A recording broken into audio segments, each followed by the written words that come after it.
చేసిండు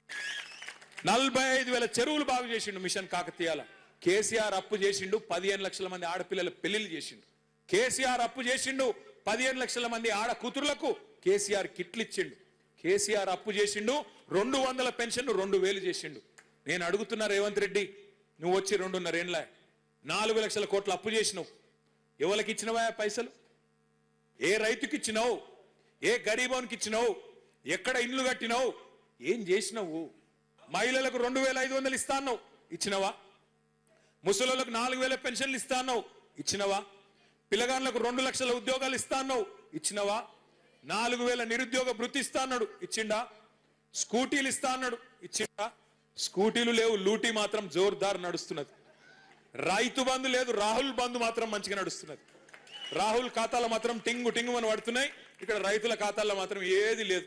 యూరియా ఇచ్చే ముఖం లేదు యూరియా ఇచ్చే తెలివి లేదు ఈ సన్నాసికి ఈయనంట రైతు డిస్కౌంట్ పెడతాడంట రైతుకు కరెంట్ ఇచ్చే తెలివి లేదు యూరియా ఇచ్చే తెలివి లేదు రైతు బంద్ వేసే ముఖం లేదు రైతు కనీసం పండించిన పంట కొనే తెలివి కూడా లేదు నీకు నువ్వంట రైతు డిస్కౌంట్ పెడతా అంటే ఎవడు నమ్ముతాడు స్వామి నిన్ను రేవంత్ రెడ్డి మాటలు ఎట్లున్నాయంటే రైతుల గురించి నేతి బీరకాయలో నెయ్యి ఎంత ఉంటుందో రేవంత్ రెడ్డికి రైతుల మీద గంతే ప్రేమ ఉన్నది మైసూర్ పాకులో మైసూర్ ఎంత ఉంటుందో రేవంత్ రెడ్డి రైతు డిస్కంలో రైతు గంతే ఉన్నాడు అది రైతు డిస్కం కాదు రైతు మెడకు ఉరిబెట్టే డిస్కము రైతును సంపేసే డిస్కం తప్ప ఇంకొకటి కానే